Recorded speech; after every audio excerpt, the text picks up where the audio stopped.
Nick était un pauvre perdant qui s'est fait larguer par sa copine canon et viré de son groupe le même jour.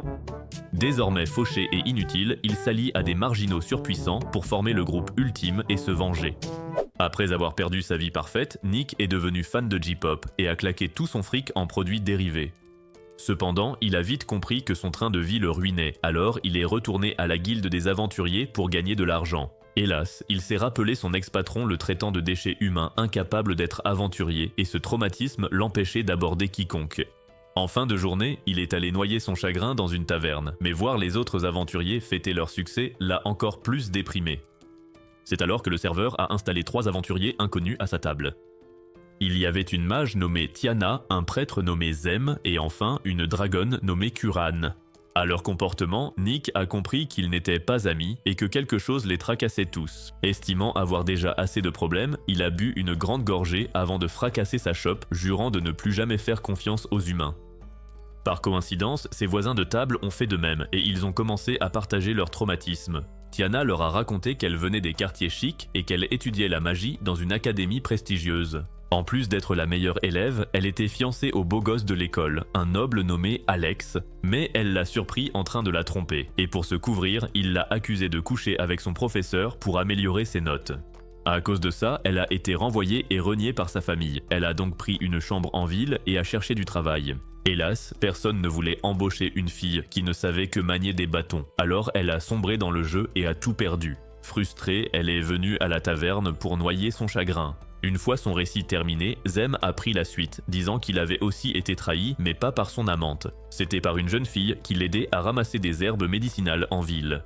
Un soir, après avoir livré des herbes, la fille a voulu goûter à son bâton sacré, et bien que Zem ait refusé poliment, elle était furieuse. Le lendemain, alors qu'il soignait des patients, son confrère est arrivé avec la fille, et elle l'a accusé d'agression. Elle a aussi prétendu qu'il l'avait payée pour se taire, et tout le monde l'a cru.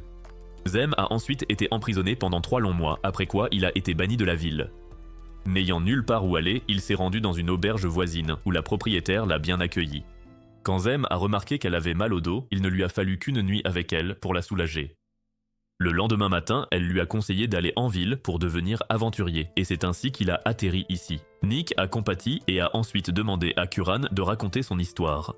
Elle a hésité quelques secondes avant de révéler qu'une personne de confiance lui avait volé quelque chose d'important. Vu la ressemblance de leurs histoires, ils ont continué à boire ensemble. Le lendemain matin, Nick s'est réveillé dans la même chambre que ses 3 compagnons et s'est rappelé la soirée de la veille.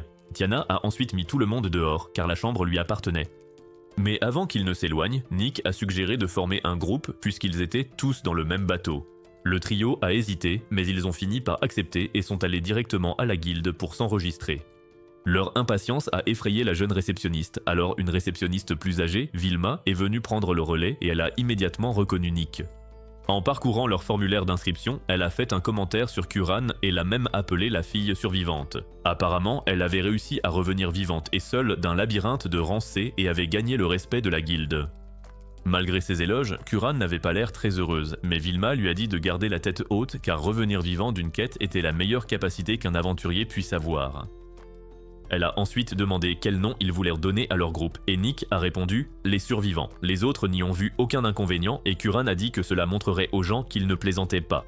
Le lendemain, ils se sont rendus dans l'un des 3 labyrinthes de bas niveau auxquels leur groupe de rangée avait accès. Nick a expliqué que s'ils battèrent les boss de 2 de ces labyrinthes, ils seraient promus au rang F. Il a également dit qu'ils utiliseraient les labyrinthes comme terrain d'entraînement pour apprendre à travailler ensemble. Heureusement pour Zem et Tiana, qui manquaient d'expérience au combat, les monstres du labyrinthe étaient tous des slimes. Alors qu'ils passaient aux étages supérieurs, Nick leur disait quoi faire et ils ont commencé à l'appeler Sensei pour plaisanter. Nick a même commencé à se dire qu'ils avaient fait le bon choix en s'associant. Arrivés dans un couloir, ils ont continué à collecter les noyaux de slime et Zem a dit qu'il se sentait bizarre de prendre la vie d'une créature vivante. Nick a expliqué que s'ils ne se débarrassaient pas des monstres, leur miasme se propagerait et affecterait les plantes et les animaux normaux, en plus de faire grandir les labyrinthes, ce qui serait un problème. Curieux, Zem a demandé pourquoi les monstres attaquèrent les gens, et Tiana lui a répondu que c'était pour le scénario. Alors qu'elle continuait ses explications, Nick les a avertis de ne pas baisser leur garde car ils étaient presque au dernier étage. Tiana a affirmé que tout allait bien et s'est même vantée d'avoir déjà abattu des orques et des gobelins. L'instant d'après, un slime lui a craché au visage et elle a trébuché sur un autre au sol. Se sentant embarrassée, elle s'est relevée et a juré de se venger des autres slimes pour les crimes de leurs camarades. Nick a essayé de l'en dissuader, mais Tiana n'a pas écouté et a déclenché une pluie de glaçons au moment même où Curran se levait. Heureusement, la fille dragon a utilisé son épée pour se protéger. Cependant, au lieu de s'excuser pour son erreur, Tiana a dit à Curran qu'elle aurait dû être plus prudente. Curran a rapidement coupé court à Tiana, disant qu'elle avait essayé de lui faire confiance, mais qu'à cause du coup qu'elle venait de faire, ils étaient revenus à la case départ. Elle a également averti Tiana de faire attention à ne pas se faire couper accidentellement par son épée. Tiana s'est mise en colère en entendant cela et a commencé à jouer les victimes, mais Curran a ignoré la princesse gâtée. Alors qu'elles poursuivaient leur quête, les deux filles s'ignoraient et essayaient aussi de surpasser l'autre, ce qui inquiétait un peu Nick. Arrivés au dernier étage, ils sont tombés sur un slime géant et Tiana a décidé que c'était son tour de voler la vedette. Avant que quiconque puisse l'arrêter, elle a chargé le slime et l'a frappé avec sa magie de glace. L'instant d'après, Nick lui a crié de s'écarter, mais il était trop tard et le slime a explosé à leur visage. Ensuite, ils sont allés à une rivière pour se nettoyer. Quand Tiana a commencé à se plaindre, Nick lui a dit que c'était sa faute. Si elle avait posé des questions, il aurait pu expliquer que les gros slimes réagissent comme des bombes à retardement lorsqu'ils sont frappés par la magie. Il a ensuite demandé à Zem pourquoi il s'était avancé alors qu'il était censé surveiller leurs arrières. Zem a admis que c'était parce qu'il ne leur faisait pas confiance pour gérer la situation, et les filles ont été choquées. D'un autre côté, Nick s'attendait à cette réponse, alors il a annoncé qu'ils auraient une réunion de groupe. À la surprise générale, il a retiré son armure et a révélé ses points forts et ses points faibles. Il leur a aussi dit ce qu'il pouvait et ne pouvait pas faire, poussant Zem à demander s'il essayait de gagner leur confiance en se montrant vulnérable. Nick a admis que oui, mais a précisé qu'il n'avait pas à faire de même, car il savait ce que faire confiance aux autres leur avait coûté. Étonnamment, Zem a décidé de s'ouvrir et leur a dit qu'il était une cible vivante car il ne pouvait utiliser ni magie d'attaque, ni arme, ni même ses poings.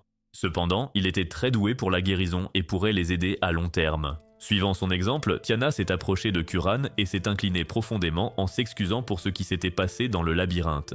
Elle lui a aussi dit que ses meilleurs éléments étaient l'eau et le vent, ce qui lui permettait de contrôler la foudre comme le tout-puissant Zeus.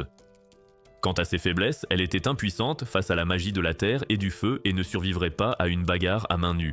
Curran a demandé pourquoi elle lui disait ça, et Tiana a haussé les épaules, affirmant qu'elle voulait juste le dire même si elle savait que Curran utilisait le feu et était doué avec ses poings. Lorsqu'elle est retournée à sa place, elle a commencé à frissonner, alors Curran a craché une boule de feu devant elle et a prétendu qu'elle la visait, mais qu'elle l'avait raté. Tiana a compris que c'était sa façon de lui pardonner, alors elles ont convenu d'une trêve officieuse. Plus tard, Nick les a emmenés dans la forêt des gobelins pour passer à l'action et les a avertis de ne pas se laisser encercler par les gobelins. Car même s'ils étaient stupides, ils travaillaient bien en meute. Après avoir abattu quelques gobelins, Nick a retiré les cornes et a dit qu'il allait explorer la zone à la recherche d'autres gobelins. Tiana lui a dit de ne pas s'inquiéter, puis a utilisé sa magie pour scanner la forêt en moins d'une minute, ce qui les a impressionnés. Alors qu'ils parlaient des choses impossibles qu'elle avait accomplies, elle a soudainement eu un hoquet de surprise, puis leur a dit qu'elle sentait une magie puissante provenant d'un des gobelins à proximité, et Nick a dit que c'était probablement parce que c'était un ogre. Les ogres étaient au moins 5 fois plus forts qu'un groupe de gobelins, et comme ils manquaient d'expérience en tant que groupe, ils n'étaient pas sûrs qu'ils puissent l'abattre. Cependant, ils ne pouvaient pas le laisser tranquille, car il pourrait attaquer les villages voisins, alors ils ont élaboré un plan d'attaque. Tiana le distrairait avec de la magie, Nick et Curran l'attaqueraient tandis que Zem utiliserait sa magie pour leur donner un coup de pouce. Quand ils ont trouvé la meute, Curran a chargé en avant et Nick a suivi de près. Tiana a déchaîné une pluie de stalactites sur les gobelins, mais l'ogre en a invoqué d'autres et leur a dit de ne pas être trop fiers. Nick et Curran ont continué à attaquer, et Tiana a utilisé ses stalactites pour les aider autant qu'elle le pouvait. À la fin, Curran s'est transformé en véritable pilier de la flamme et a tranché l'ogre en deux. Elle s'est ensuite tournée avec enthousiasme vers ses amis, mais Tiana lui a dit qu'elle avait eu de la chance grâce à son aide. Alors qu'il commençait à retirer les cornes, Nick a accidentellement bousculé Curran, lui faisant lâcher un collier qu'elle tenait. Comme c'était une série d'événements malheureux, la corne qu'il tenait est tombée sur le collier et l'a brisé. Ce collier était important pour Curran, car c'était un souvenir de son passé. Ce jour-là, elle regardait des bijoux sur un étal quand elle l'a repéré et en est tombée amoureuse. Malheureusement, elle n'avait pas les moyens de l'acheter, alors elle l'a reposé et s'est retournée pour partir. Cependant, avant qu'elle ne puisse aller loin, le vendeur l'a interpellée. Il a prétendu qu'elle avait rayé la surface du collier avec ses griffes, mais Curran a juré qu'elle ne l'avait pas fait. L'homme lui a dit d'assumer son erreur et a exigé qu'elle paie le collier puisqu'il ne pouvait plus le vendre. Comme Curran ne répondait pas, il a menacé de la dénoncer au chevalier, ce qui l'a rendue encore plus confuse. Juste au moment où elle allait céder, son ami Kallios est arrivé et a arraché le collier des mains du marchand. Après l'avoir bien examiné, il l'a tendu à Kuran et lui a demandé de le rayer. Le marchand a protesté, mais Kallios lui a dit de la fermer et a jeté une pièce à l'homme. Il a ensuite encouragé Kuran à s'exécuter, et après cela, il a présenté le collier à l'homme. Sans surprise, la rayure laissée par Kuran était bien plus grande que la rayure d'origine. Kallios a alors fouillé dans la poche du marchand et en a sorti le vrai collier qu'il avait caché.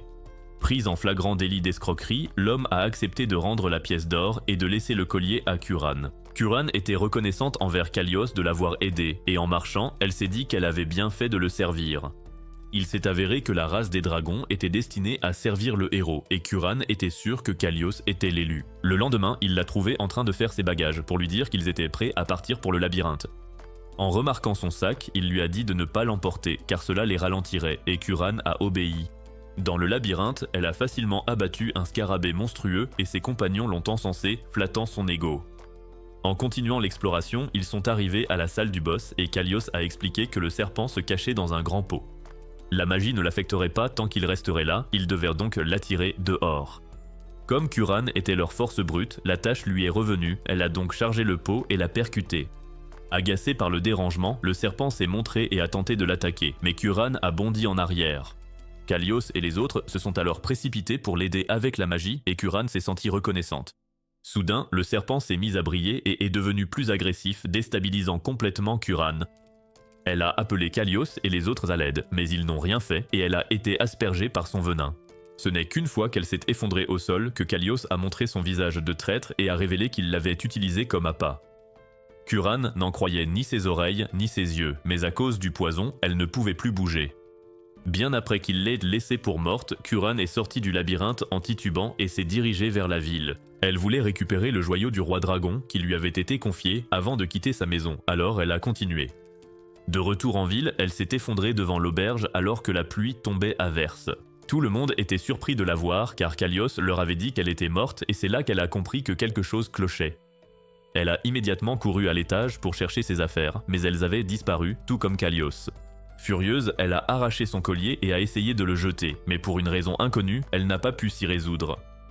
Les jours suivants, elle a parcouru la ville à la recherche de Kallios et des autres, mais ils avaient disparu sans laisser de traces. Un jour, alors qu'elle effectuait ses recherches, un homme a attiré son attention. Alors qu'elle le fixait comme une idiote émerveillée, elle a entendu deux gars parler de lui. Ils disaient que c'était Fifs, le mangeur solitaire, et Kuran est devenu encore plus intrigué. Après l'avoir regardé manger un moment, elle est entrée dans le restaurant et a commandé le même plat que lui.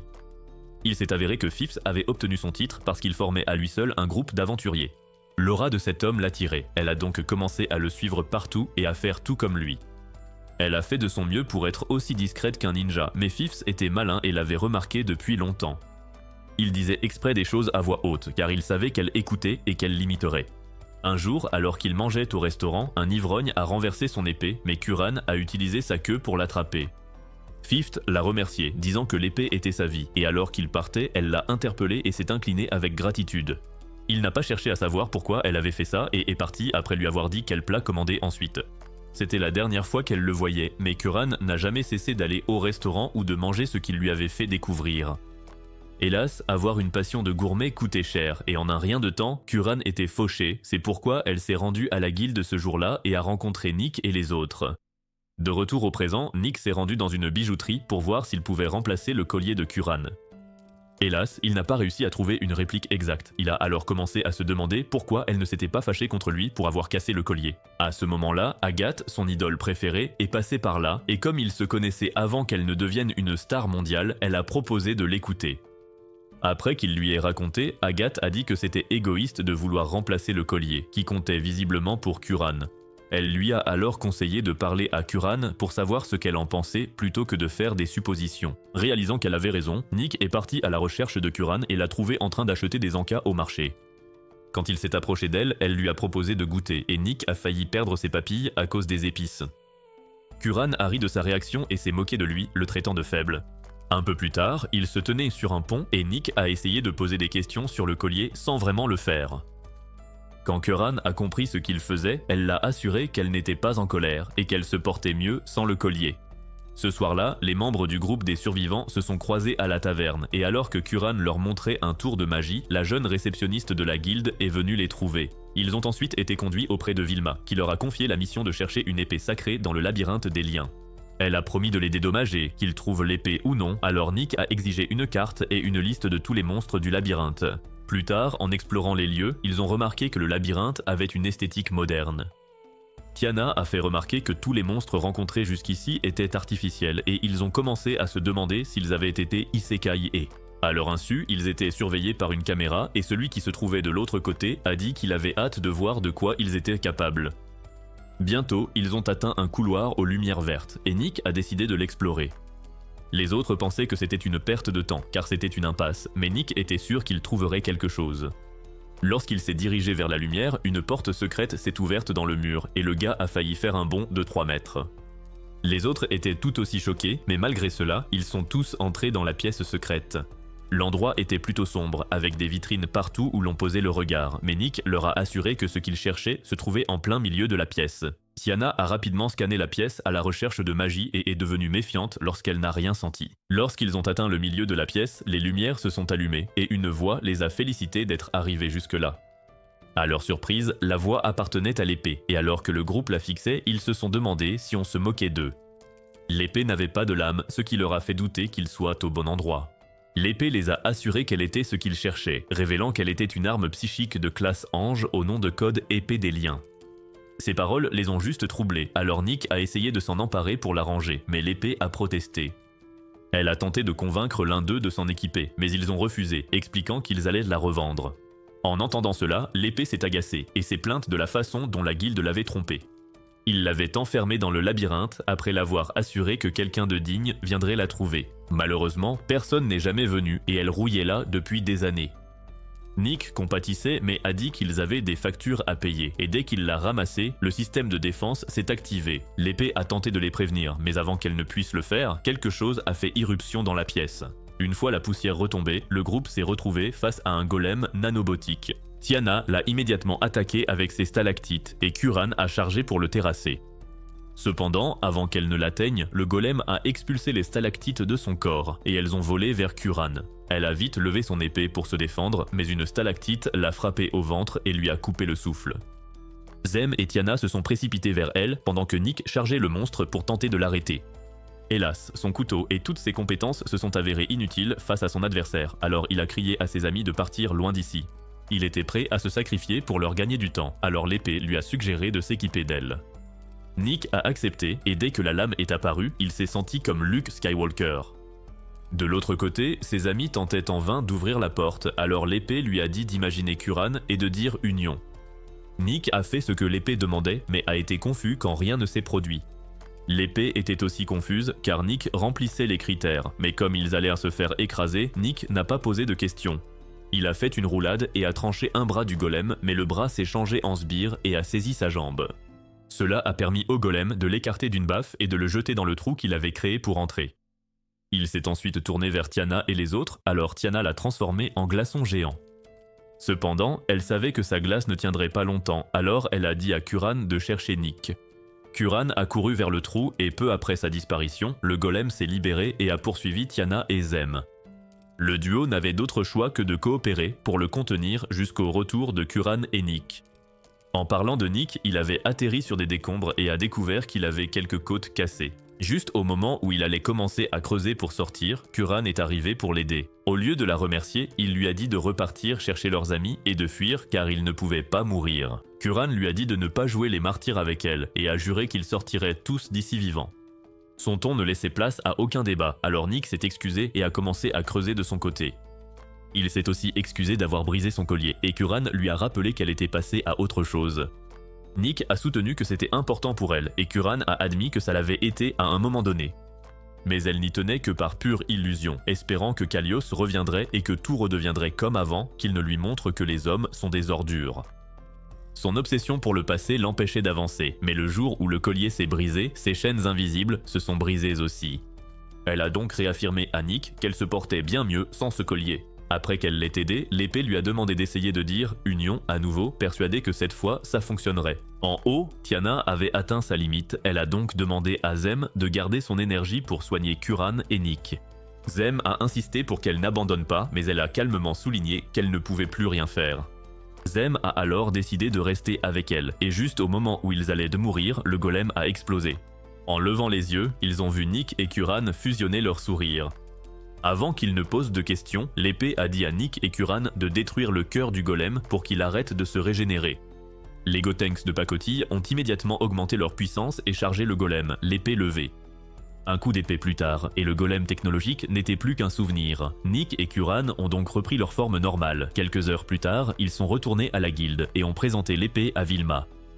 Cependant, après l'avoir examinée, elle a dit que l'épée n'était pas aussi puissante qu'on le leur avait fait croire.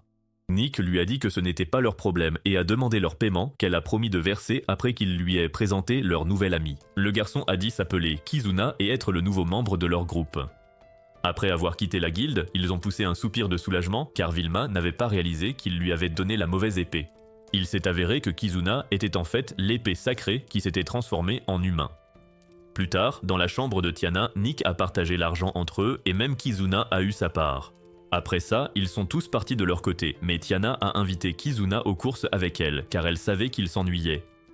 Plus tard, cette semaine-là, le groupe des survivants s'est rendu dans un labyrinthe de glace, et Kizuna a utilisé sa télépathie pour lier leurs esprits afin que leur voix n'attire pas leur proie. Curran leur a dit qu'elle aimait être dans leur tête, et avant qu'ils ne réalisent ce qui se passait, elle est allée se placer à côté de l'ogre pour tester la portée télépathique. Tiana a crié à l'idiote de revenir, mais Kizuna a soudainement chargé le monstre, disant qu'il allait prouver sa force.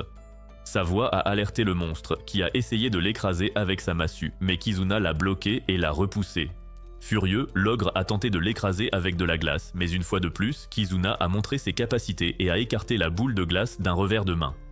Il s'est ensuite téléporté devant le monstre et s'est divisé en deux, surprenant tout le monde.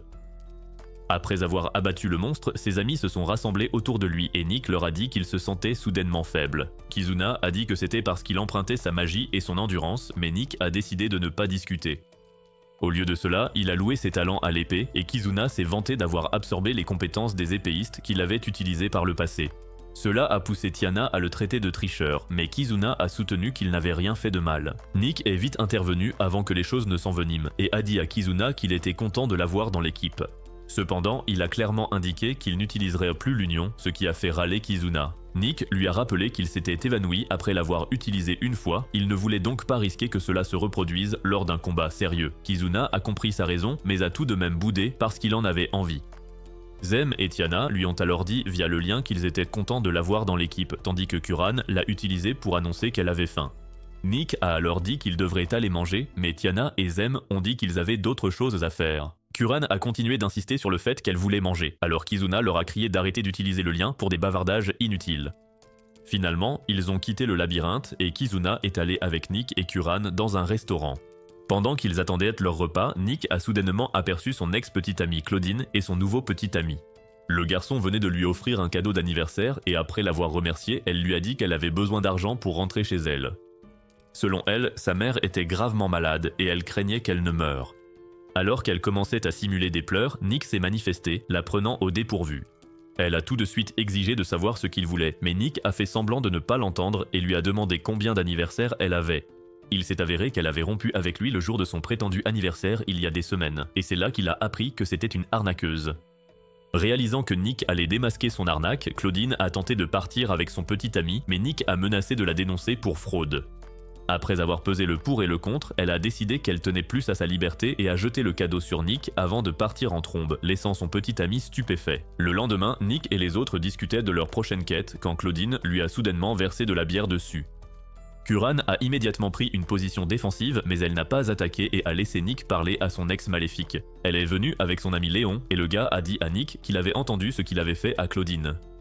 Nick savait qu'ils étaient complices d'escroquerie, alors il a dit à Léon que Claudine avait prévu de le laisser tomber. Mais Claudine a juré que Nick racontait des histoires.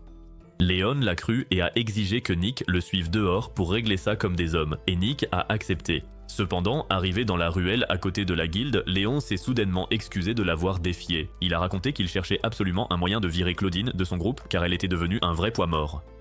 Nick ne comprenait pas où Léon voulait en venir jusqu'à ce qu'il lui demande quand il comptait lâcher son équipe.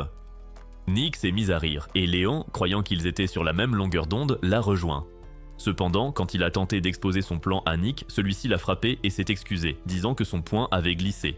Agacé, Léon a sorti sa lame et a essayé de trancher Nick, mais Nick a réussi à le manœuvrer et il s'est retrouvé au sol en quelques secondes. Il a ensuite tordu le bras de Léon et a commencé à lui faire un discours sur le fait que gagner de l'argent légalement était plus gratifiant que d'être un voleur. Juste au moment où Léon semblait voir la lumière, quelqu'un a éjecté Nick avec un sort de vent. C'était le troisième membre du groupe de Léon, et Nick leur a dit que c'était des lâches de s'allier contre lui. L'idiot à lunettes a essayé de le rabaisser, mais Curran l'a soudainement mise à terre et l'a soulevé avec sa queue. Derrière elle se trouvait le reste de leur groupe, la réceptionniste de la guilde et Vilma. Elle a demandé à Curran de lâcher ce Harry Potter au rabais, et quand elle l'a fait, le froussard a couru se cacher derrière Léon. Étonnamment, la vieille femme n'était pas venue pour arrêter le combat, mais pour leur rappeler de suivre les règles. Dès qu'elle a dit ça, Léon a défié Nick à un combat à main nue arithmétique, chose dont lui et son groupe n'avaient jamais entendu parler. Plus tard, après s'être installé dans la guilde, la vieille femme a expliqué que le combat à main nue arithmétique était un duel de mathématiques et de bagarres simultanées. Il y avait 10 rounds au total, et l'équipe qui obtenait le meilleur score à chaque quiz de maths gagnait le droit de frapper son adversaire. Quand elle a fini d'expliquer, elle leur a demandé de tirer au sort pour décider qui passerait le quiz de maths. Comme par hasard, Curran a été l'heureuse élue pour son groupe, et elle a commencé à paniquer. Nick a réussi à la calmer, mais Claudine n'arrêtait pas de faire des remarques désobligeantes, ce qui l'a énervé. Plus tard, Zem a testé les connaissances en arithmétique de Curran et a découvert que sur une échelle de 1 à 10, Nick était mal barré. Curran était triste en voyant ses résultats, mais étonnamment, Zem lui a dit qu'elle s'en était bien sortie. Selon lui, elle leur avait donné un aperçu des capacités limitées de son cerveau. Il savait donc sur quoi se concentrer pour lui enseigner. Curran ne pensait pas qu'une personne aussi bête qu'elle puisse apprendre, mais Zem lui a dit de s'inspirer de Goku. Après cela, ils ont commencé à lui donner des cours tous les jours, mais Zem s'éclipsait souvent au quartier rouge.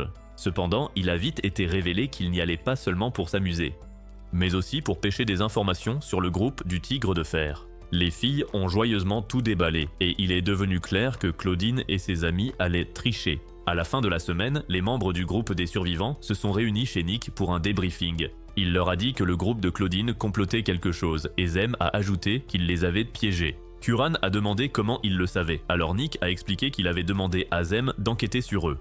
Zem a partagé ses découvertes, et Tiana a conclu que le groupe de Claudine utiliserait des gemmes de pensée pour tricher. Le lendemain, tout le monde s'est réuni sur le toit de la guilde pour le match d'arithmétique à main nue.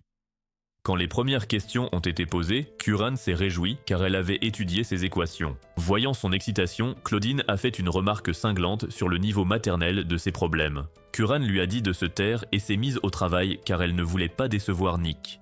Quant à Nick, il était sur le tapis de lutte, mais Léon n'avait pas vraiment l'intention de se battre. Quand Nick a pleinement réalisé ce qui se passait, il a tout de suite deviné que l'homme tigre essayait de gagner du temps, mais il avait déjà anticipé ce genre de tactique. Léon a aussi remarqué que Nick avait compris, mais ça ne l'a pas dérangé car il pensait que Nick ignorait la suite. L'instant d'après, Curran a annoncé qu'elle avait fini, alors la réceptionniste a sonné la fin du round. Après correction, les scores sont tombés et malheureusement, Curran avait 12 points de moins que Claudine. En conséquence, Léon a obtenu un coup de pénalité et il en a bien profité. Nick l'a félicité pour ce coup et c'est là qu'il a compris que Léon comptait abuser des pénalités. Il savait que Curran était limité, donc tant que Claudine réussissait les quiz, Nick n'avait aucune chance. Peu après, les scores du second quiz ont été annoncés et celui de Curran a chuté de 10 points. Après que Léon a frappé Nick, la fille dragon s'est excusée, sans voulant d'être aussi lente à réfléchir. Nick l'a rassuré en disant qu'il allait bien et qu'il était prêt à encaisser beaucoup de coups. Il lui a aussi dit de se concentrer sur les questions plutôt que sur lui, ce qu'elle a promis de faire. Voyant cela, Claudine a dit à Curran de ne pas se faire d'illusions, et Curran l'a envoyé balader. Au début du troisième round, Curran s'est acharné sur ses questions, tandis que Léon esquivait Nick. Le public s'est agacé et a traité Léon de lâche, mais il s'en moquait car il voulait juste épuiser Nick. Pendant ce temps, Tiana était très occupée à scanner toute la zone à la recherche de traces de magie, mais elle n'en trouvait absolument aucune. Cela l'a laissée plutôt perplexe et elle a commencé à se demander s'il s'était trompé à propos de Claudine et de l'utilisation des gemmes de pensée. Bientôt, le troisième round a pris fin. Nick a encore été frappé et les gens ont commencé à râler. Alors que les voix s'élevaient, Tiana a frappé sa pipe contre une caisse pour attirer l'attention. Elle a alors suggéré à Vilma de donner tous les quiz restants à Claudine et Curran d'un seul coup. Vilma a souligné que Nick recevrait toutes les pénalités d'un seul coup si Curran échouait, mais Nick lui a assuré que ça ne le dérangeait pas du tout. Léon resta silencieux, mais il se demanda ce que Tiana avait bien pu fumer, car sa suggestion désavantageait Nick. Cependant, il comprit vite qu'ils tentaient de saboter leur plan et en conclut que c'était des imbéciles. L'instant d'après, la réceptionniste donna le signal du 4e round et Curran répondit aux questions à la vitesse de l'éclair. Claudine fut déconcertée quelques secondes, mais se convainquit que Curran faisait seulement semblant de connaître les réponses. Elle parla alors à Beg dans sa tête, lui lisant les questions, et il répondit presque immédiatement. Dès qu'elle commença à noter les réponses, Tiana regarda autour d'elle et repéra Beg dans le clocher. Elle alerta vite Zem et Kizuna, et quand Nick les vit partir, il décida de taquiner Léon en demandant où était Beg. Léon hésita, mais répondit que Beg n'aimait pas les combats, alors il n'était pas venu. Comme Nick ne posait plus de questions, Léon regarda autour de lui et remarqua que Tiana avait disparu. Immédiatement, il réalisa que leur plan avait été compromis. Il a donc essayé d'avertir Claudine, mais elle l'a rembarré. Elle était déjà furieuse que Beg mette autant de temps à répondre et l'idée que Nick puisse gagner l'énervait encore plus. Beg lui a demandé de patienter car il avait confondu les questions et alors qu'il commençait à résoudre la bonne, Kizuna a souligné son erreur. Au début, il l'a remercié, mais a ensuite paniqué en réalisant qu'il avait été découvert. De retour à la guilde, Claudine n'arrêtait pas d'appeler Beg, mais comme il ne répondait pas, elle a craqué et a hurlé, choquant tout le monde. Quelques instants plus tard, Tiana et les autres sont revenus avec Beg, et il s'est excusé de s'être fait prendre. Tiana a alors agité sa gemme de pensée comme un drapeau, prouvant que Claudine avait triché, alors Vilma a ordonné l'arrestation de tout le groupe. Alors qu'on les emmenait, Claudine a commencé à se plaindre, insistant sur le fait qu'elle n'était pas une mauvaise personne. Léon lui a dit d'accepter son sort, mais elle a refusé, alors Tiana a pris la parole. Elle a dit à Curran que personne ne naissait mauvais, mais que certaines situations menaient les gens sur la mauvaise voie. Tiana lui a alors conseillé d'essayer de corriger ses erreurs pendant qu'elle était en prison. Des jours plus tard, Léon était assis dans sa cellule, se remémorant son passé avec son frère aîné. Ils avaient fait partie du même groupe auparavant, mais la plupart de leurs amis ont perdu la vie dans un labyrinthe mortel. Ceux qui ont survécu ont conquis le labyrinthe et ont pris tout le trésor qu'il contenait.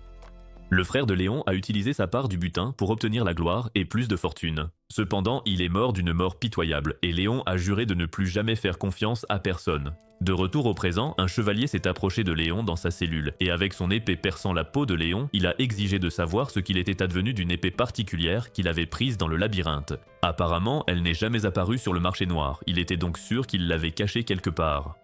En réponse, Léon a invoqué l'épée, qui s'est avérée être l'épée de l'évolution, pour parler à sa place. Pendant ce temps, Tiana est allée au casino pour décompresser, mais Nick et Kizuna l'ont accompagnée, non pas parce qu'ils voulaient jouer, mais parce que Kizuna avait entendu dire que le casino vendait une glace spéciale et voulait y goûter. Malheureusement, la glace a été épuisée avant que ce ne soit le tour de Kizuna et le garçon était mécontent. Espérant lui remonter le moral, Nick lui a demandé s'il voulait jouer à des jeux, mais Kizuna a dit qu'il ne pouvait pas car un code éthique lui avait été installé. Juste à ce moment-là, ils sont tombés sur une table de blackjack et Kizuna a remarqué que les cartes avaient de la peinture anti-magie sur elles. Le croupier lui a dit que c'était une mesure pour empêcher la triche et Kizuna a dit qu'ils avaient dû payer cher pour enduire toutes les cartes de peinture. Pendant ce temps, à la table de Tiana, elle était en train de ruiner ses partenaires de jeu, ce qui les mettait sur les nerfs. Lorsqu'elle a gagné la manche suivante, l'un des gars a commencé à se plaindre et elle lui a dit de lui reparler quand il aurait appris les bases du jeu. Réalisant qu'elle venait de l'insulter, le gars est parti en trombe et sa petite amie, Belle, qui faisait le défi du mannequin à ses côtés, a remercié Tiana. Elle avait essayé de convaincre le gars d'arrêter, mais il refusait. Elle était donc convaincue que les paroles de Tiana feraient l'affaire. Tiana a dit qu'elle ne faisait que lui dire la vérité et a conseillé à Belle de larguer ce bon à rien. Belle a dit que ce n'était pas quelque chose qu'elle pouvait faire facilement, et Tiana lui a dit que savoir quand abandonner était la meilleure qualité d'un joueur. Belle a incliné la tête pour remercier à nouveau Tiana, mais juste au moment où Tiana essayait de s'en aller, un monstre a fait irruption dans l'endroit, poussant les gens à fuir pour sauver leur vie. Étonnamment, le monstre était Léon, et il était là pour trouver Nick. Il s'est avéré qu'après que l'épée l'a libéré, il lui a demandé de l'aider à se venger de Nick.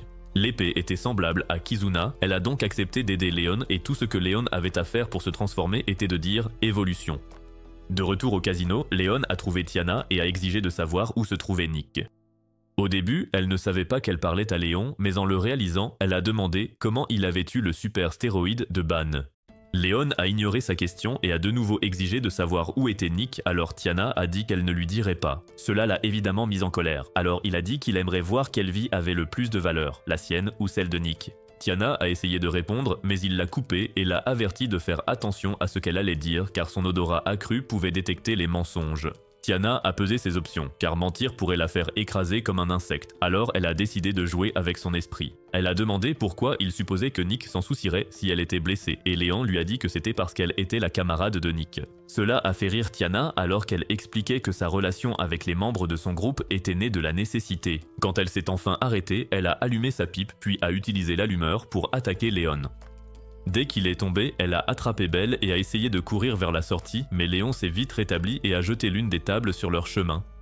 Tiana a réussi à s'écarter d'un bond, mais Belle s'est évanouie sous le choc. Quand Léon a commencé à s'approcher d'elle, Tiana a repéré le petit ami de Belle caché à proximité, alors elle lui a crié de protéger Belle. Sa voix l'a ramené à la raison, alors il s'est précipité et l'a écarté du chemin. Tiana a ensuite reporté son attention sur Léon, lui disant qu'il se trompait sur les membres de son groupe. Lorsqu'elle a mentionné qu'il ne céderait jamais si cela signifiait risquer leur vie, Léon a cru qu'elle mentait, mais après avoir reniflé l'air, il a réalisé qu'elle disait la vérité. Cependant, il pouvait aussi dire qu'elle espérait secrètement que ce qu'elle avait dit était faux, ce qui la lui faisait paraître pathétique. Tiana a réaffirmé que Nick ne viendrait pas pour elle, alors Léon a décidé de se débarrasser d'elle. Juste au moment où il allait l'abattre, Nick est apparu et a bloqué l'attaque en utilisant Kizuna. Tiana a été surprise de le voir, mais il lui a dit de ne pas le prendre pour son chevalier servant. Se tournant vers Léon, il a prétendu ne pas savoir qui il était, ce qui a encore plus énervé le gars, alors il a essayé de le trancher. Cependant, l'épée lui a dit d'arrêter, car elle avait senti l'un de ses semblables. À ce moment-là, Kizuna a reconnu la présence de l'épée de l'évolution, mais l'épée n'était pas contente de le voir. Espérant se débarrasser de lui, elle a transféré plus de puissance à Léon, le faisant devenir plus grand et plus en colère qu'avant. Voyant cela, Tiana a suggéré à Nick d'utiliser l'union et Nick a accepté. Après s'être transformés, ils ont tenté de piéger Léon avec de la glace, mais Léon s'est libéré et a commencé à se déchaîner dans le casino. Eh bien, son corps se déchaînait, tandis que son esprit luttait pour reprendre le contrôle. L'épée lui a dit de ne pas lutter contre elle, car elle ne faisait qu'exaucer son souhait de devenir puissant.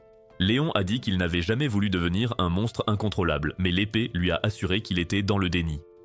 Quand Nick et Tiana les ont à nouveau piégés dans la glace, l'épée a dit à Léon qu'elle avait pu le sortir du labyrinthe parce que son cœur était déjà souillé.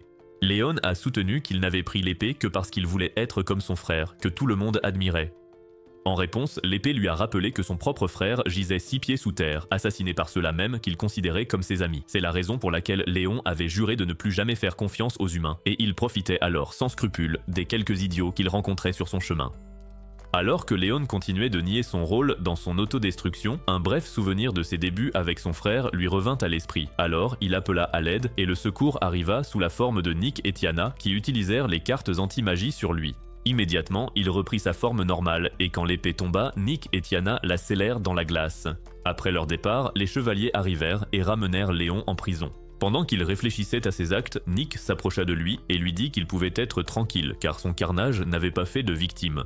Quelques jours plus tard, alors que Nick faisait de l'exercice, Agathe le rejoignit et commença à agir comme sa conscience. Étonnamment, ce stupide idiot l'a cru jusqu'à ce qu'il se retourne et la voie juste derrière lui. Après avoir surmonté son choc, ils s'assirent ensemble sur un banc et Agathe demanda curieusement à Nick s'il avait un but. Nick lui répondit que oui, ce qui lui fit dire qu'elle pouvait enfin se libérer de sa culpabilité. Confus, il lui demanda de quoi elle parlait et elle expliqua qu'après lui avoir remis le ticket, elle s'était demandé si elle aurait dû le faire. D'un côté, elle avait l'impression de lui donner une solution temporaire à son problème. De l'autre, elle avait le sentiment de l'entraîner sur une voie destructrice. Nick admit que s'il ne l'avait pas rencontré ce jour-là, il aurait pu sombrer dans la criminalité, il lui en était donc reconnaissant. Agathe lui dit qu'elle était heureuse d'avoir eu un impact positif sur sa vie, mais Nick ne pouvait s'empêcher de sentir que quelque chose n'allait pas chez elle. Elle avait annulé tous ses concerts et cessé ses apparitions publiques, ce qui rendait sa visite encore plus surprenante. La vérité était qu'Agathe était en fait belle, et avant de devenir une idole, elle chantait dans le restaurant de son petit ami Donnie. Un soir, un recruteur passa par là et lui proposa une opportunité unique dans une vie. Belle avait hésité, mais quand Donnie l'a pris, il accepta immédiatement l'offre sans y réfléchir à 2 fois. Par curiosité, Belle assista à un concert avec les autres filles recrutées, et c'est là qu'elle découvrit la beauté d'être une idole. Après ce jour, elle cessa de rejeter l'idée de devenir une idole et l'accepta de tout cœur. Elle était si impatiente de partager sa nouvelle vie avec Donnie, mais les choses n'étaient plus les mêmes. Il s'était mis au jeu et commença à lui demander de l'argent chaque fois qu'il la voyait, ignorant totalement ses besoins personnels. Elle se sentit délaissée, contrairement à l'époque où il avait ouvert son restaurant. À l'époque, il lui avait promis qu'ils atteindraient le sommet ensemble, mais depuis qu'elle était devenue une idole, il ne voyait en elle qu'un distributeur de billets. Un jour, alors qu'elle était dans un restaurant à réfléchir sur sa soi-disant relation, elle vit Claudine rompre avec Nick et eut de la peine pour le pauvre garçon. Quand il quitta le restaurant, elle le suivit jusqu'à ce qu'il s'arrête près d'une fontaine où elle lui donna le ticket et déclencha son obsession pour les idoles. Des semaines plus tard, Donnie l'invita au casino avec lui, affirmant que si elle le voyait en action, son esprit serait apaisé. Belle accepta par curiosité, et c'est ainsi qu'elle rencontra Tiana. Ce jour-là, alors que Tiana enchaînait les victoires, Belle sentit qu'elle essayait de lui donner une leçon, c'est pourquoi elle resta pour lui parler. Quand le mystérieux chevalier blond apparut et terrassa Léon, Belle sentit que c'était un signe du ciel, qu'elle devait repartir à zéro. Ainsi, quelques jours après l'incident, elle prit en charge toutes les dettes de Donnie, mais mit fin à leur relation. Donnie essaya de la supplier de ne pas le quitter, mais son agent lui dit de rester à sa place et l'avertit de ne plus jamais lui parler. Voyant que les choses allaient s'envenimer, Belle intervint et demanda à l'agent de la laisser gérer les choses à sa manière. Elle s'est ensuite tournée vers Donnie et lui a expliqué qu'elle rompait parce qu'il ne la voyait plus comme sa partenaire. Elle lui a dit qu'elle en avait assez d'être traitée comme un second choix et qu'elle voulait se concentrer sur elle-même. Étonnamment, Donnie s'est mise à rire et lui a dit qu'un vrai parieur savait qu'au moment où il l'abandonnait, son prix revenait à un autre. Son agent lui a dit de ne pas se faire d'illusions, mais Donnie était convaincu qu'elle faisait une erreur.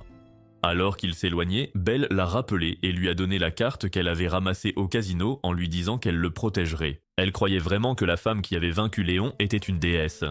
Donnie lui a arraché la carte des mains même s'il pensait qu'elle délirait, et après ce jour, elle ne l'a revue qu'une fois, mais elle ne lui a pas parlé. Plus tard cette semaine-là, elle a donné un concert de retour et Nick était là pour l'encourager comme d'habitude. Avant le début du concert, Belle s'est adressée à la foule et a dit que sa nouvelle chanson était dédiée à la déesse blonde qui les avait sauvés. Nick a été choqué par ces paroles, mais quand elle a commencé à chanter, il a tout oublié et a profité du moment. Pendant ce temps, Belle s'est dit qu'elle voulait devenir le genre d'idole qui inspire les gens à s'améliorer et à se battre pour le bien. Le lendemain du concert, Nick a revu Belle, mais elle ne lui a pas montré son visage. Elle s'est cachée derrière un buisson et a essayé de plaisanter, mais Nick lui a demandé si elle allait bien. Il a dit avoir remarqué que quelque chose la troublait lors de leur dernière rencontre, et Belle lui a dit de ne pas s'en faire. Nick a décidé de ne pas insister et lui a dit que le plus important était qu'elle essaie de résoudre le problème. Plus tard, alors que Kizuna tentait de convaincre ses amis que le monstre de son magazine était réel, une fille nommée Olivia a surgi dans leur repère. Elle a dit être aventurière et écrivaine, et par coïncidence, c'est elle qui avait écrit l'article sur l'homme qui marche. Kizuna s'est tout de suite emballé et lui a dit qu'il était son plus grand fan, mais Nick n'y a pas cru. Zem a défendu Kizuna, disant que ce n'était pas sa faute s'il avait une imagination débordante. Quand Olivia a entendu le nom de Kizuna, elle a semblé intriguée, mais a prétendu que c'était parce que son nom était unique. Tiana a demandé ce que c'était d'être aventurière et écrivaine, alors Olivia a bondi dans la pièce comme une gymnaste pour expliquer. Cependant, elle a trébuché et est tombée sur Kuran, qui l'a remise sur pied. Elle s'est ensuite excusée, mais a dit au groupe qu'on la trouverait partout où il se passerait des choses bizarres en ville. Ce soir-là, Zem rentrait ivre quand une personne invisible a enlevé la jeune fille qui marchait devant lui dans la rue. Pendant ce temps, Nick et Kizuna sortirent du concert d'Agathe, et Kizuna a senti que Zem était en danger. Quand ils ont trouvé Zem, l'homme invisible essayait de lui enlever la jeune fille. À cause de son apparence, Nick a cru que c'était l'homme qui marche, mais Kizuna a dit que c'était une pâle imitation. Agacé, il a chargé le prétendu homme qui marche et lui a lancé son épée, mais elle est passée à travers lui. Refusant d'abandonner, Kizuna a utilisé Parallèle et s'est divisé en 5, mais l'homme a bondi et l'a attaqué avec une chaîne. Kizuna a été forcé de descendre et l'individu s'est enfui dans la nuit. Plus tard, ils sont allés avec Zem au théâtre qu'ils fréquentaient, et Reina, la fille sauvée, a confirmé que c'était l'homme qui marche. Elle a expliqué que sa mère s'était blessée en essayant de l'attraper car elle le croyait responsable des récents enlèvements. Malheureusement, personne n'a cru sa mère, et il pourrait ne pas la croire non plus. Zem l'a rassurée en disant que lui et ses amis la croyaient, car il l'avait vue à l'œuvre. Alors qu'il la félicitait pour son courage, Reina lui a soudain dit qu'elle voulait devenir son élève, car il avait été génial en la sauvant. Quand elle a voulu s'approcher, Nick lui a barré la route et Zem a dit à Reina qu'elle avait 15 ans de trop peu pour être son élève. Il n'a pas donné plus d'explications, mais Reina a semblé l'accepter et a demandé comment s'entraîner en attendant d'avoir l'âge. Zem lui a dit qu'ils en discuteraient plus tard et lui a demandé de passer la nuit avec Red, la propriétaire des lieux. Reyna a accepté avec joie, et quand elle a voulu serrer Zem dans ses bras, Nick et Red lui ont encore barré la route. Zem, lui, a alors dit qu'elle n'avait pas le droit de l'approcher pendant 15 ans. Le lendemain, ils sont allés à la guilde des chasseurs de primes pour chercher des indices sur l'homme qui marche. La réceptionniste ne voulait rien leur dire car ils n'étaient pas des aventuriers de haut rang, ils ont donc accepté de capturer quelqu'un en échange d'infos. La fille leur a donné un avis de recherche pour un certain Hale, et au moment où ils acceptèrent de le chercher, un chasseur s'est mis à râler. Il a dit qu'il se mêlait de ce qui ne les regardait pas, et Tiana lui a répondu qu'il n'était qu'un jaloux haineux, ce qui l'a mis en rogne. Il a immédiatement répliqué, mais Tiana a refusé de céder et lui a dit qu'elle et ses amis reviendraient avec Hale. Le capitaine au bandeau ne les pensait visiblement pas capables, alors il a proposé de faire un pari. À sa surprise, Tiana a jeté un gros sac de pièces sur la table et lui a dit qu'elle lui donnerait tout si son équipe ne capturait pas Hale. Le gars a tout de suite voulu se désister, mais elle lui a dit de ne pas se dégonfler et de préparer son argent pour son retour. Après ça, elle et ses amis sont allés dans les bas-fonds, car leurs informations indiquaient que Hale s'y trouverait. En entrant, ils ont été abordés par le gardien qui les a prévenus de ne pas déranger un certain Nalgava. En s'enfonçant dans les lieux, ils ont croisé des apprentis voyous qui ont essayé de les intimider. Cependant, Nick, Tiana et Kizuna les ont terrifiés, et leur chef a parlé comme un livre quand Nick a demandé où était Hale. Quand ils ont fini par trouver Hale, il a tenté de s'enfuir par la fenêtre, mais Kizuna était là pour l'arrêter.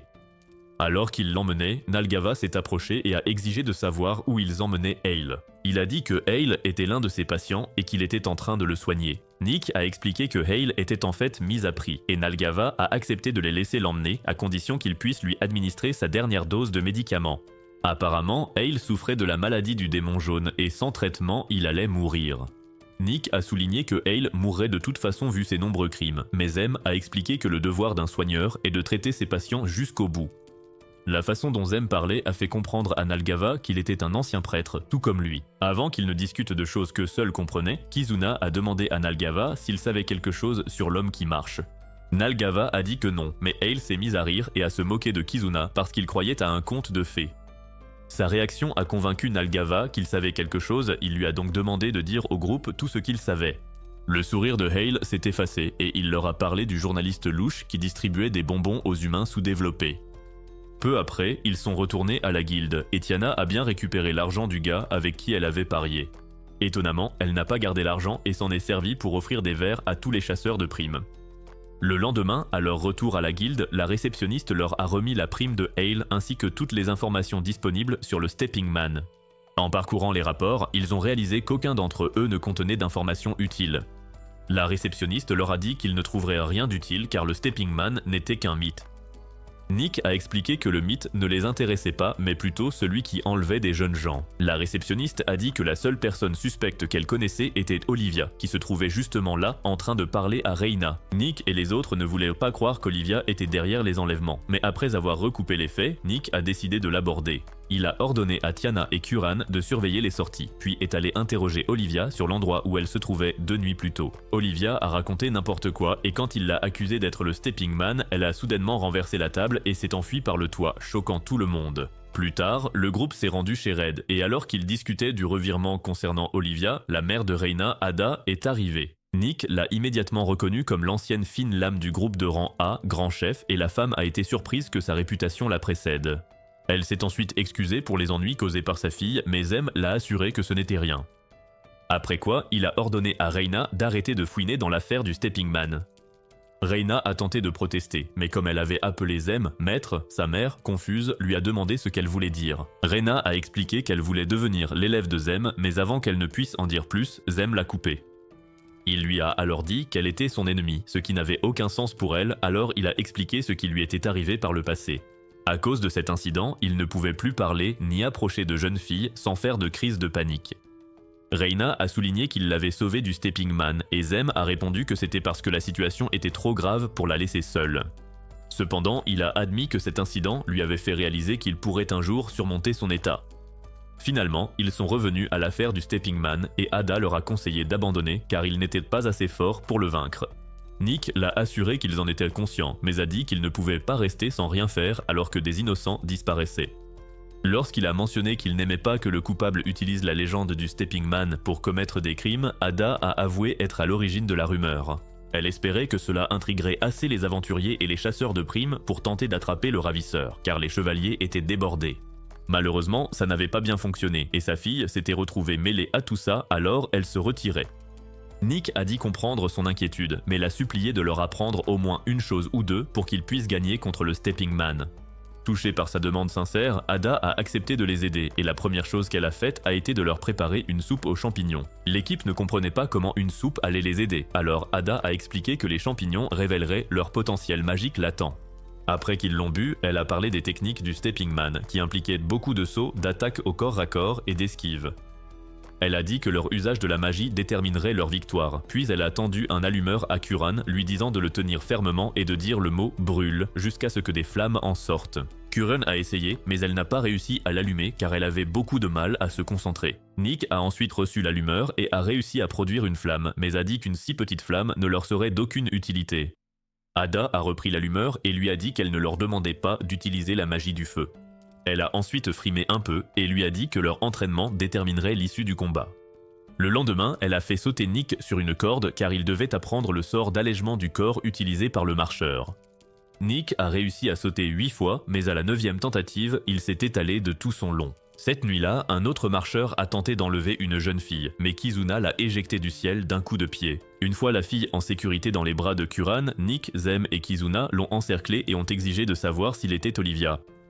Bien sûr, ils n'ont eu aucune réponse et il a réussi à s'échapper avant qu'ils ne puissent l'arrêter. Kizuna a alors dit à ses amis que le marcheur utilisait 3 types de magie différents. Nick a souligné que cela l'épuiserait, suggérant qu'il utilisait peut-être un objet magique.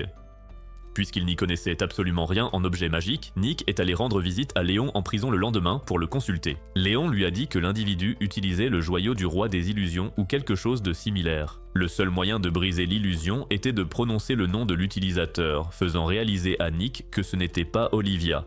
Quelques jours plus tard, Nick a perfectionné sa technique et juste à la fin de son entraînement, Tiana est arrivée avec Zem.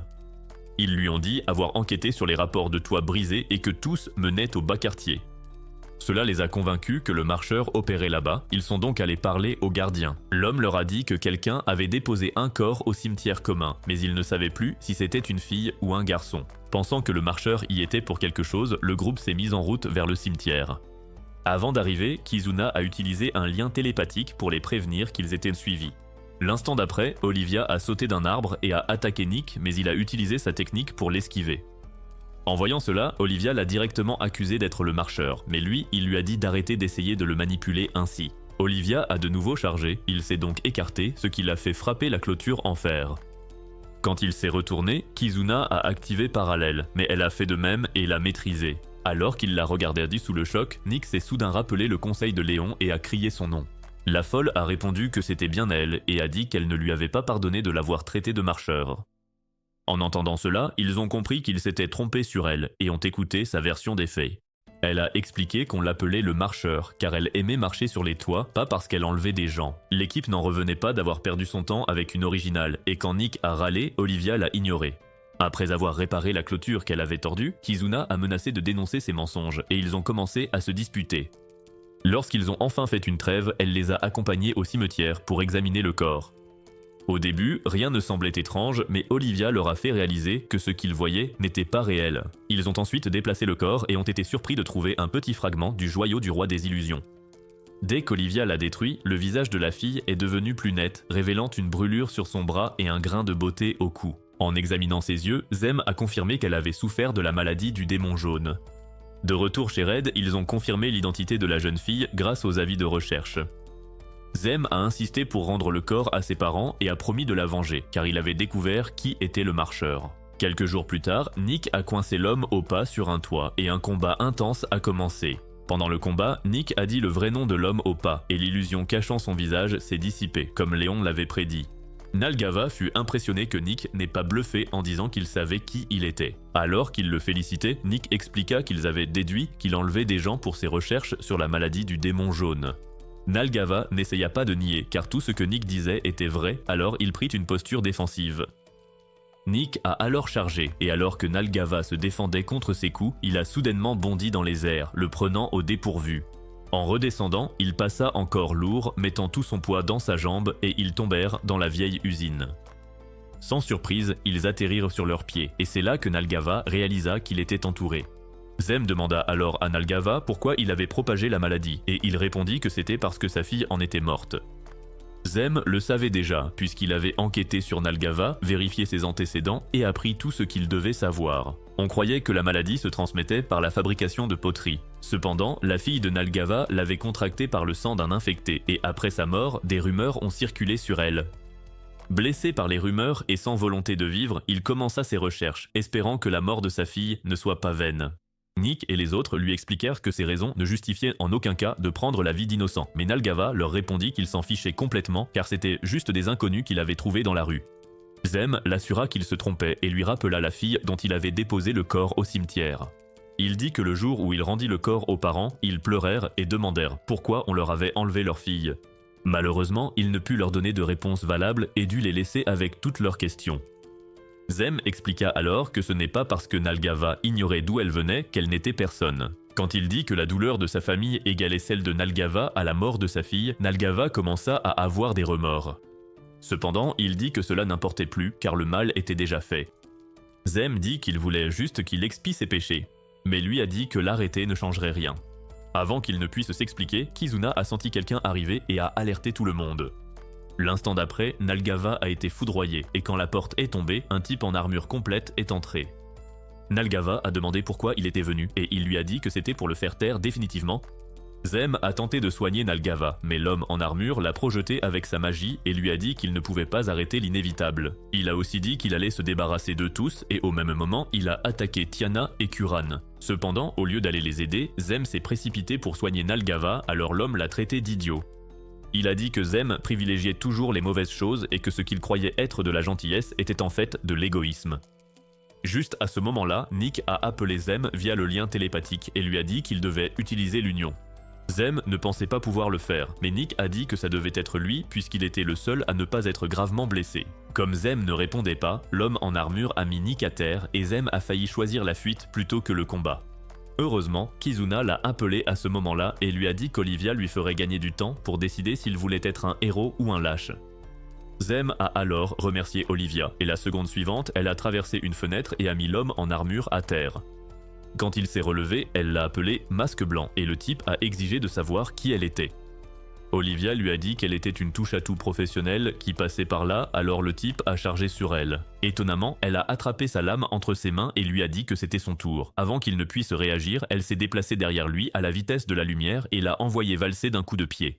Cependant, elle ne lui a pas laissé le temps de s'en remettre et a commencé à l'attaquer à plusieurs reprises jusqu'à ce que des fissures apparaissent sur son casque.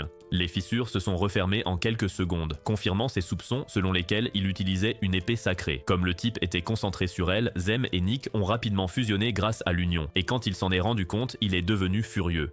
Il a exigé de savoir comment il s'était procuré l'épée sacrée, mais les garçons ont ignoré sa question. Ils avaient aussi compris qu'il utilisait une épée sacrée, alors Kizuna lui a dit qu'il était temps qu'ils s'affrontent à armes égales. Intrigué, Masque Blanc a accepté le défi, mais il s'est soudainement retourné et a piégé Olivia dans une barrière à haute pression.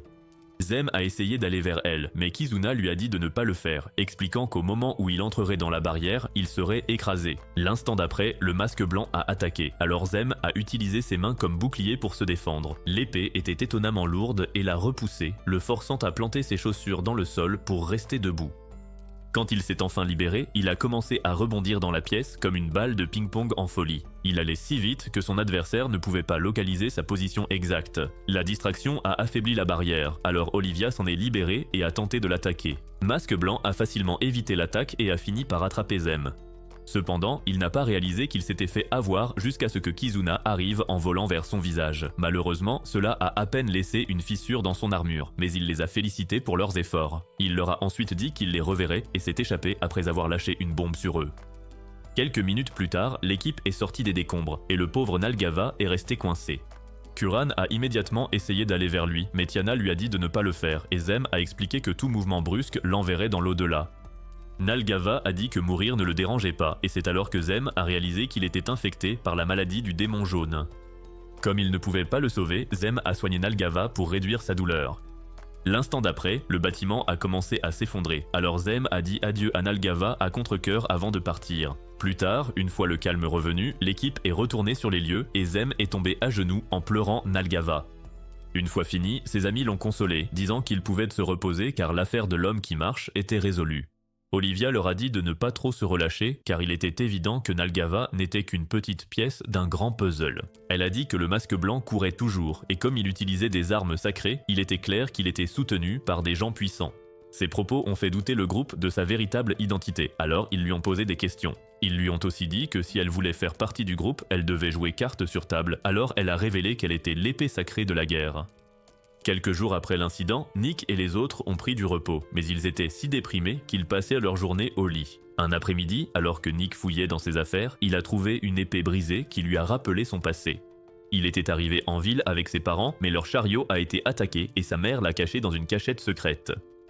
Malheureusement, les assaillants ont tué ses parents et ont ensuite essayé de lui faire subir le même sort. Nick a réussi à s'échapper du chariot, mais avant d'aller bien loin, il est tombé sur Argus. L'homme avait l'air si furieux que Nick a cru qu'il allait s'en prendre à lui, mais il l'a surpris en lançant son couteau sur le bandit qui le poursuivait. Une fois qu'il a compris qu'il était hors de danger, Nick a serré Argus dans ses bras, qui n'était pas seulement son sauveur, mais un vieil ami de ses parents. Après ce jour-là, Argus a recueilli Nick et l'a entraîné pour qu'il devienne un aventurier.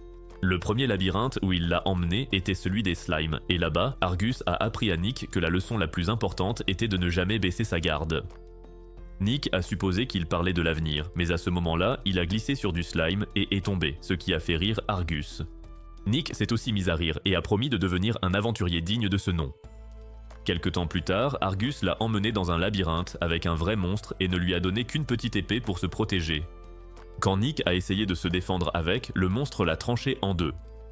De retour au présent, Nick tenait l'épée brisée et se demandait ce qu'aurait été sa vie s'il était resté avec Argus ou si ses parents n'étaient pas morts. Il a fini par s'endormir et quand il s'est réveillé, il pleuvait. Il a aussi entendu Agathe fredonner, alors il a regardé par la fenêtre et a été surpris de la voir s'abriter de la pluie juste là. Comme il ne voulait pas qu'elle soit mouillée, il a descendu le parapluie qu'elle lui avait donné quand elle l'avait invité à son concert. Agathe fut surprise de le voir, mais selon lui, elle était contente d'apprendre qu'il n'était pas un clochard. En continuant de discuter, Nick a demandé à Agathe si elle ne voulait pas reprendre le parapluie, et elle lui a dit de muscler ses bras encore un peu. Pendant ce temps, Zem était dans la clinique de Nalgava en train de soigner un patient. Quand il a fini son examen, le gars lui a demandé s'il avait tué Nalgava. Zem a confirmé l'avoir fait et le gars s'est soudain mis à fêter ça, disant qu'il avait gagné un pari. Apparemment, différentes versions de ce qui était arrivé à Nalgava circulaient dans les bidonvilles et le gars avait parié que Zem avait assassiné le vieux docteur pour prendre sa place. Après le départ du gars, un vieil homme est arrivé et tout en le soignant, Zem s'est dit que malgré ses méfaits, Nalgava aidait quand même les gens. Zem a repris sa clinique car il savait que les gens avaient besoin de lui et il était heureux d'avoir écouté sa conscience. Le lendemain, Tiana s'est rendue à l'hippodrome pour parier et même si elle a gagné, elle ne se sentait pas vraiment heureuse. En réalité, elle ne ressentait plus rien depuis un moment et faisait les choses par simple habitude. S'ennuyant, elle est allée s'acheter de la soupe et en la mangeant, s'est demandé si Curran l'aimerait. Plus tard, cette semaine-là, tous les membres du groupe se sont retrouvés à la guilde, mais l'ambiance était gênante. Curran a essayé de faire la conversation, mais ça n'a fait qu'empirer les choses. En les observant, Kizuna a vu que les habits de Zem étaient pleins de boue et lui a demandé s'il allait encore dans les bas-fonds. Zem, lui, a dit de ne pas être indiscret, mais Kizuna ne savait pas comment faire, alors ce soir-là, il est allé à la clinique. Quand Zem s'en est rendu compte, il s'est plaint, mais Kizuna a prétendu qu'il était juste là pour le protéger, car l'endroit était dangereux. Zem a décidé de ne pas discuter, alors Kizuna a pris sa place sur le rebord de la fenêtre.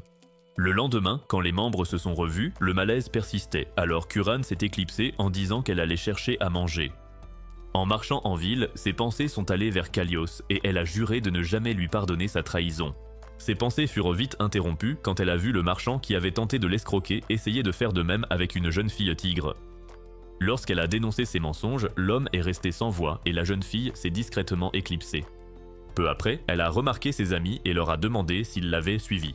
Ils ont expliqué qu'ils allaient à un festival et lui ont demandé si elle voulait se joindre à eux. Curran a accepté tant qu'il y avait de la nourriture, et alors qu'ils y allaient, Olivia a couru vers eux en jetant des prospectus partout. Confus, ils lui ont demandé si elle était poursuivie et Olivia a dit qu'elle apportait des nouvelles. Cependant, au lieu de leur dire de quoi il s'agissait, elle a voulu créer du suspense, alors Tiana a lu les prospectus qu'elle apportait. Apparemment, le légendaire dieu démon des ténèbres était sur le point de ressusciter, mais ils ont refusé d'y croire car c'est Olivia qui avait écrit l'article. Olivia a juré que sa source était fiable, mais ils ne l'ont toujours pas cru, disant que ce n'était pas la première fois qu'elle publiait des infos non vérifiées. Pourtant, Olivia a nié les allégations, disant qu'il n'y a pas de fumée sans feu, et que les rumeurs devaient donc contenir une part de vérité. Lorsqu'elle a mentionné le masque blanc et son lien avec le marché noir, l'intérêt de Curran a été piqué. Elle a demandé s'il était possible d'en savoir plus sur le joyau du roi dragon que Kalios lui avait volé. Ses amis ne savaient pas quoi répondre, car ils savaient que c'était un sujet sensible, mais Curran a continué de parler. Elle leur a dit qu'elle avait l'impression d'avoir fui ses problèmes et qu'elle voulait y remédier. Tiana lui a conseillé de foncer, lui rappelant qu'elle n'était pas seule et qu'il serait avec elle. Curran n'a pas tout de suite sauté sur l'idée, mais Nick l'a assuré que ça ne le dérangeait pas tant que c'était ce qu'elle voulait. Olivia a alors suggéré de suivre la piste des méchants jusqu'à ce qu'ils découvrent qui était le grand patron. Tout le monde, sauf Nick, semblait aimer l'idée car le gars ne se souvenait pas s'être inscrit à la Ligue des Justiciers. Mais au final, il n'a pas eu d'autre choix que d'accepter. Alors qu'il prenait une pause dramatique, les feux d'artifice du festival ont éclaté. Alors, ils se sont tournés pour les admirer. Plus tard, Kizuna a demandé à Olivia ce qu'elle pensait de Nick et des autres, et elle lui a dit que, tout comme Aang, ils avaient beaucoup à apprendre avant d'être prêts à sauver le monde. À votre avis, c'est quoi le problème avec le masque blanc? Est-il vraiment impliqué dans un grand projet maléfique? Si vous êtes arrivé jusqu'ici, commentez Pineapple Pen pour embrouiller les lecteurs de commentaires. D'ailleurs, allez voir cette vidéo juste ici.